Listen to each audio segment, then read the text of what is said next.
इस कहानी की शुरुआत डैन नाम के एक आदमी से होती है जो एक बॉक्सिंग इवेंट के दौरान काफी घबराया हुआ नजर आता है। पहली नजर में लगता है जैसे वो किसी नॉर्मल प्रॉब्लम में फंसा हो, लेकिन असल में उसने एक ऐसा काम कर दिया था जो उसकी जान ले सकता था। दरअसल डैन ने वॉर्डेक्स नाम की एक पावरफुल सीक्रेट कंपनी का कॉन्फिडेंशियल डाटा चुरा लिया था, और ये कोई नॉर्मल डाटा बिल्कुल भी नहीं था, क्योंकि इस डाटा में इस कंपनी के लगभग 79 साल पुराने सीक्रेट रिकॉर्ड मौजूद थे। इसी वजह से वॉर्डेक्स के कुछ लोग उसे ढूंढते हुए वहाँ पहुंच जाते हैं और जेन को उसके सामने लाकर उसे सरेंडर करने के लिए मजबूर करते हैं। अब यहाँ पर सिचुएशन लगभग डैन के कंट्रोल से बाहर जा चुकी होती है, लेकिन तभी डैन अपने पास से एक अजीब सा एलियंस डिवाइस निकालता है, और जैसे ही नोवा उस डिवाइस को देखता है उसके चेहरे का रंग उड़ जाता है। अब ये देखकर वो तुरंत अपने आदमियों को पीछे हटने का ऑर्डर देता है, क्योंकि वो जानता था कि ये डिवाइस कोई आम टेक्नोलॉजी नहीं थी। अगर ये गलत तरीके से एक्टिवेट हो गई तो इसके आसपास मौजूद सभी लोग की जान जा सकती है। अब इसी मौके का फायदा उठाकर डैन और जेन यहाँ से कार लेकर भाग जाते हैं, जिसके बाद रास्ते में जेन उससे पूछती है कि आखिर उसने अपनी ही कंपनी के खिलाफ जाकर ये सब क्यों किया, लेकिन डैन सीधा जवाब देने के बजाय कहता है जब सही वक्त आएगा तो मैं तुम्हें सब कुछ बता दूंगा।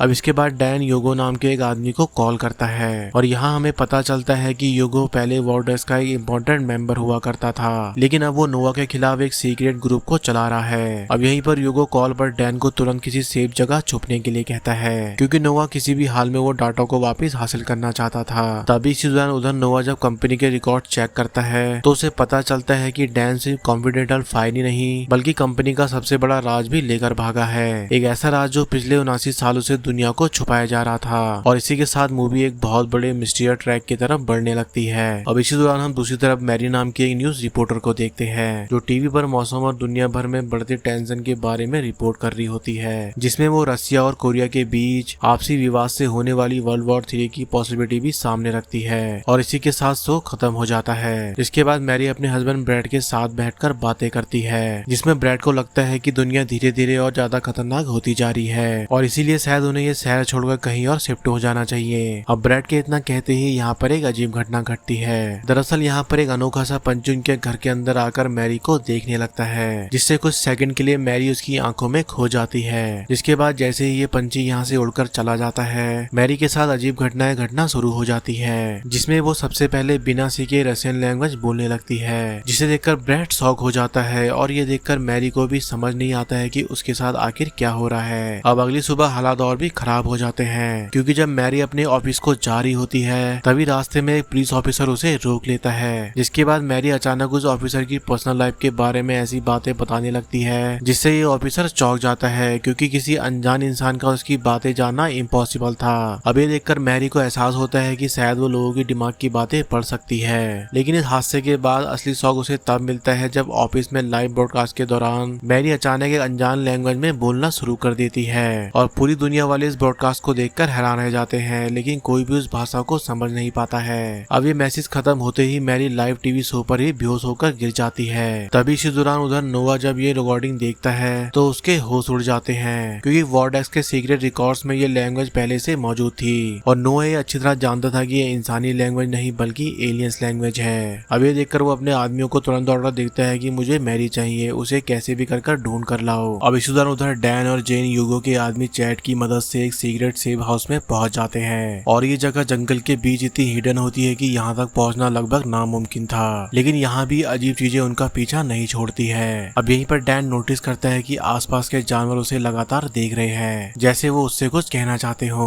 अब ये सब देखकर जेन को ये सब काफी अजीब लगता है, इसलिए वो यहाँ पर डैन से पूरा सच जानने की डिमांड करती है, जिसके बाद डैन उसे वो फाइल्स दिखाता है जो उसने वॉर्डेक्स से चुराई थी। अब यहाँ से मूवी का सबसे बड़ा राज सामने आता है, जिससे पता चलता है कि लगभग 79 साल पहले एलियंस के होने का पहला पक्का सबूत मिला था, लेकिन दुनिया को सच बताने के बजाय वॉर्डेक्स ने उन एलियंस को पकड़ना शुरू कर दिया। इसके बाद उन्होंने उन पर एक्सपेरिमेंट किए और उनकी बॉडीज पर स्टडी की गई, जिसमें उनकी एडवांस टेक्नोलॉजी को समझने और चुराने की कोशिश भी की गई थी। अब ये सब देखकर जेन के होश उड़ जाते हैं, जिसके बाद डैन कहता है इस सच को वो दुनिया के सामने लाना चाहता है। इसी दौरान दूसरी तरफ नोवा भी अपना एलियन डिवाइस को एक्टिवेट कर लेता है, जिसके बाद वो डैन तक पहुंचने की कोशिश करता है और फेल हो जाता है, क्योंकि वो यहाँ पर किसी वजह से उससे कांटेक्ट नहीं बना पा रहा होता है। अब ये देखकर उसके दिमाग में एक आइडिया आता है, वो जेन से संपर्क करने की सोचता है। अब इसके बाद वो जेन से संपर्क जोड़ता है और धीरे धीरे उसके दिमाग तक पहुंचने लगता है, जिसमें वो बिना जेन के पता चले ही उसके दिमाग से सारी इंफॉर्मेशन निकालना शुरू कर देता देता है। अब इसी दौरान उधर मैरी भी अपनी पावर्स को समझने की कोशिश कर रही होती है, क्योंकि वो सिर्फ अब थॉट ही नहीं पढ़ सकती बल्कि लोगों की यादें और इमोशन को भी महसूस कर सकती थी। और सबसे हैरानी की बात, उसे डैन के बारे में भी अजीब तरह की इंफॉर्मेशन मिलना शुरू हो जाती है, जैसे किसी इनविजिबल कनेक्शन से दोनों को जोड़ कर रखा हो। दरअसल इस दौरान मैरी और ब्रैड लगातार अलग अलग जगह पर भाग रहे होते हैं, क्योंकि वॉर्डेक्स के लोग उन्हें ढूंढ रहे होते हैं। अब इसी दौरान मैरी की मुलाकात यूगो से होती है और यूगो मैरी से उसकी बातें सुनकर उससे बताता है कि शायद वो इंसानों और एलियंस के बीच का एक ब्रिज है। अब ये सुनकर मैरी उसका दिमाग पढ़ लेती है और उसके दिमाग से कई इंपॉर्टेंट जानकारियां निकाल लेती है। उधर डैन भी एक एलियन मैसेज डिकोड कर लेता है और उस मैसेज का मतलब था, उन चीजों से मत डरो जिन्हें तुम अभी नहीं समझते।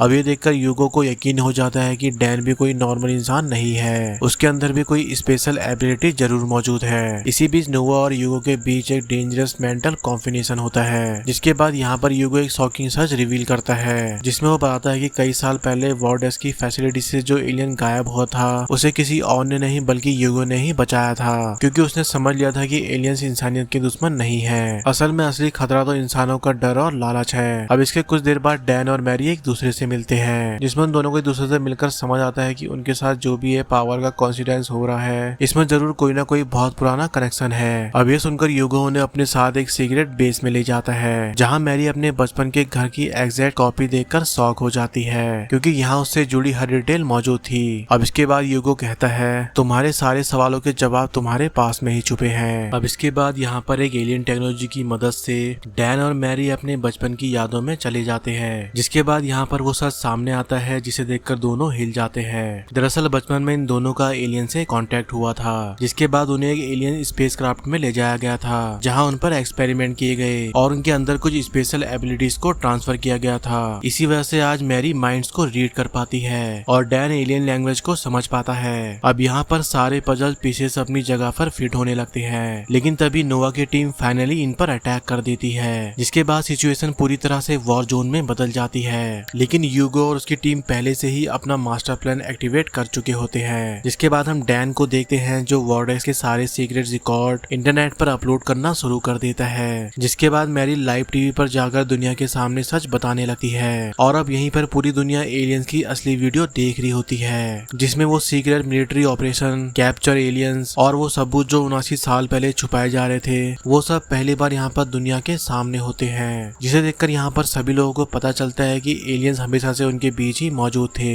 और सबसे शॉकिंग बात ये थी कि एलियंस ने इंसानों को उतना नुकसान कभी नहीं पहुंचाया था जितना आज तक इंसानों ने एलियंस को पहुंचाया था। अब इसी दौरान यूगो उस एलियन को आजाद कर देता है जिसे उसने सालों पहले बचाया था। जिसके बाद ये एलियन डैन को एक मैसेज देता है और डैन उस मैसेज को समझाकर मैरी को बताता है और फिर मैरी लाइव टेलीविजन पर पूरी दुनिया के सामने आती है और सिर्फ एक वर्ड कहती है, लिसन, यानी पहले सुनो, समझो और फिर फैसला करो। और इसी के साथ ये मूवी भी यहीं पर एंड हो जाती है, लेकिन जाते जाते एक ऐसा सवाल छोड़ जाती है जो शायद आज भी दुनिया के सबसे बड़े राजों में से एक है। आखिर अगर एलियंस वाकई में मौजूद हैं तो क्या वो हमारे दुश्मन हैं या फिर हम ही उनसे डरते डरते उन्हें हमेशा गलत समझते आए हैं? क्योंकि पूरी मूवी में हमें बताया गया है कि लगभग 79 साल तक एक सच को दुनिया से छुपाया गया था, लेकिन जब वो सच आखिरकार सबके सामने आया तब एलियंस ने ना कोई धमकी दी, ना ही दुनिया पर कब्जा करने की बात की, बल्कि उनका मैसेज सिर्फ एक ही वर्ड था, लिसन, यानी पहले सुनो, फिर समझो और फिर उसके बाद अपना फैसला खुद करो। और शायद यही इस पूरी मूवी का असली मैसेज भी था। हो सकता है एलियंस हमसे हमेशा बात करना चाहते थे, बस हम ही कभी उनकी बातें नहीं सुन पाए। अब सोचो अगर कल सुबह उठते ही पूरी दुनिया को पता चल जाए कि एलियन सच में एग्जिस्ट करते हैं, तो तुम सबसे पहले क्या करोगे? क्या तुम डर जाओगे या फिर उनके बारे में जानने की और कोशिश करोगे? इस बारे में अपनी राय कमेंट में जरूर बताना। तो दोस्तों आज की वीडियो बस इतना ही, मिलते हैं नेक्स्ट वीडियो में। सायोनारा।